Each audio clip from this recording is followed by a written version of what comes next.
നമസ്കാരം. മനുഷ്യൻ പ്രപഞ്ചത്തിലേക്ക് തുറന്നു വച്ചിട്ടുള്ള ഏറ്റവും വലിയ കണ്ണായ ജെയിംസ് വെബ് സ്പേസ് ടെലസ്കോപ്പ് വീണ്ടും വിസ്മയങ്ങൾ തീർക്കുകയാണ്. യൂണിവേഴ്സിറ്റി ഓഫ് വാട്ടർലൂവിലെ ഗവേഷകർ ഈ അത്യാധുനിക ടെലസ്കോപ്പിന്റെ സഹായത്തോടെ പ്രപഞ്ചത്തിൽ ഇതുവരെ കണ്ടെത്തിയിട്ടുള്ളതിൽ വെച്ച് ഏറ്റവും അകലെയുള്ള ഒരു ജെല്ലി ഫിഷ് ഗാലക്സിയെ തിരിച്ചറിഞ്ഞിരിക്കുന്നു. നക്ഷത്ര സമൂഹങ്ങൾ എങ്ങനെ രൂപപ്പെടുന്നുവെന്നും പ്രപഞ്ചത്തിന്റെ ആദ്യകാലങ്ങളിൽ അവയ്ക്ക് എന്ത് മാറ്റങ്ങളാണ് സംഭവിച്ചതെന്നുമുള്ള ശാസ്ത്രലോകത്തിന്റെ ധാരണകളെ തിരുത്തിക്കുറിക്കുന്നതാണ് ഈ പുതിയ കണ്ടെത്തൽ. ഭൂമിയിൽ നിന്ന് പ്രകാശത്തിന് സഞ്ചരിക്കാൻ 850 കോടി വർഷങ്ങൾ എടുക്കുന്ന അത്രയും അകലെയാണ് ഈ അപൂർവ ഗാലക്സി നിലകൊള്ളുന്നത്. അതായത് പ്രപഞ്ചത്തിന് ഇന്നത്തെ പ്രായത്തിന്റെ പകുതി പോലും ഇല്ലാതിരുന്ന കാലത്തെ ദൃശ്യങ്ങളാണ് ഇപ്പോൾ ജെയിംസ് വെബ് നമുക്ക് മുന്നിലെത്തിച്ചിരിക്കുന്നത്. സമുദ്രത്തിലെ ജെല്ലി ഫിഷുകളെ പോലെ നീളൻ കൈകാലുകൾ അഥവാ ടെൻഡക്കിൾസ് ഉള്ളതിനാലാണ് ഇത്തരം നക്ഷത്ര സമൂഹങ്ങളെ ജെല്ലി ഫിഷ് ഗാലക്സികൾ എന്ന് വിളിക്കുന്നത്.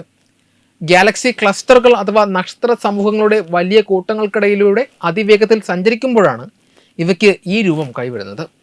ക്ലസ്റ്ററുകളിലെ അതിശക്തമായ ചൂടുള്ള വാതകങ്ങൾക്കിടയിലൂടെ ഈ ഗാലക്സികൾ കുതിച്ചു പായുമ്പോൾ എതിരെ വരുന്ന കാറ്റ് പോലെ ആ വാതകങ്ങൾ ഗാലക്സിക്ക് മേൽ സമ്മർദ്ദം ചെലുത്തുന്നു. ഇതിൻ്റെ ഫലമായി ഗാലക്സിയിലെ വാതകങ്ങൾ പിന്നിലേക്ക് നീളൻ ഇഴകളായി വലിച്ചെറിയപ്പെടുന്നു. ജ്യോതിശാസ്ത്രത്തിൽ റാം പ്രഷർ സ്ട്രിപ്പിംഗ് എന്ന് വിളിക്കപ്പെടുന്ന ഈ പ്രതിഭാസമാണ് ഗാലക്സികൾക്ക് ജെല്ലി ഫിഷ് രൂപം നൽകുന്നത്.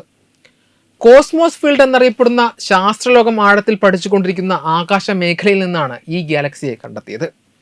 ആകാശഗംഗയിലെ നക്ഷത്രങ്ങളുടെയും പൊടിപടലങ്ങളുടെയും തടസ്സമില്ലാത്തതും ഭൂമിയുടെ 2 അർദ്ധഗോളങ്ങളിൽ നിന്നുമുള്ള ടെലസ്കോപ്പുകൾക്ക് ഒരുപോലെ നിരീക്ഷിക്കാനാവുന്നതുമായ മേഖലയാണിത്. വാട്ടർലൂ സെന്റർ ഫോർ ആസ്ട്രോഫിസിക്സിലെ ഡോക്ടർ ഇയാൻ റോബേഴ്സും സംഘവും ജെയിംസ് വെബിൽ നിന്നുള്ള വലിയ തോതിലുള്ള ഡാറ്റ പരിശോധിക്കുന്നതിനിടെയാണ് തികച്ചും ആകസ്മികമായി ഈ ഗാലക്സിയെ തിരിച്ചറിഞ്ഞത്. സാധാരണ ഡിസ്ക് രൂപത്തിലുള്ള ഗാലക്സികളിൽ നിന്ന് വ്യത്യസ്തമായി ഇതിൻ്റെ പിന്നിലേക്ക് നീണ്ടുകിടക്കുന്ന വാതക ഇഴകളിൽ തിളങ്ങുന്ന ചില നീല നിറത്തിലുള്ള ഭാഗങ്ങൾ ഗവേഷകർ ശ്രദ്ധിച്ചു. ഈ നീലനിറത്തിലുള്ള ഭാഗങ്ങൾ യഥാർത്ഥത്തിൽ നക്ഷത്രങ്ങൾ ജനിച്ചുകൊണ്ടിരിക്കുന്ന ഇടങ്ങളാണ്. ഗാലക്സിയുടെ പ്രധാന ഭാഗത്തിന് പുറത്ത് പിന്നിലേക്ക് വലിച്ചെറിയപ്പെട്ട വാതകങ്ങൾക്കുള്ളിൽ പുതിയ നക്ഷത്രങ്ങൾ രൂപപ്പെടുന്നു എന്നത് അത്ഭുതകരമായ ഒന്നാണ്.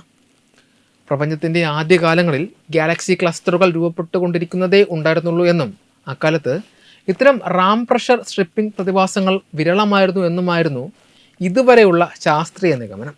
എന്നാൽ 850 കോടി വർഷങ്ങൾ പഴക്കമുള്ള ഈ ഗാലക്സിയുടെ കണ്ടെത്തൽ ഈ ധാരണകളെ മാറ്റിമറിക്കുന്നു.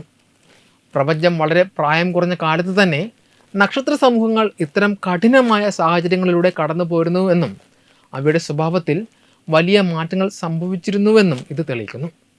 ഇന്നത്തെ പ്രപഞ്ചത്തിൽ നാം കാണുന്ന ചലനമറ്റതോ നശിച്ചതോ ആയ പല ഗാലക്സികളുടെയും ഉത്ഭവം ഇത്തരം മാറ്റങ്ങളിൽ നിന്നാകാമെന്ന് ഗവേഷകർ കരുതുന്നു.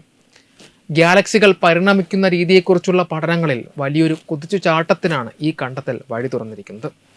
ഈ പ്രതിഭാസത്തെക്കുറിച്ച് കൂടുതൽ ആഴത്തിൽ പഠിക്കുന്നതിനായി ജെയിംസ് വെബ് ടെലസ്കോപ്പിൽ നിന്ന് കൂടുതൽ നിരീക്ഷണ സമയം ഗവേഷകർ ആവശ്യപ്പെട്ടിട്ടുണ്ട്. പ്രപഞ്ചത്തിൻ്റെ അദൃശ്യമായ ഭൂതകാലത്തിലേക്ക് വെളിച്ചം വീശുന്ന ഇത്തരം ദൃശ്യങ്ങൾ വരും കാലങ്ങളിൽ കൂടുതൽ രഹസ്യങ്ങൾ അനാവരണം ചെയ്യുമെന്നത് ഉറപ്പാണ്. Web desk Tatwamayi TV.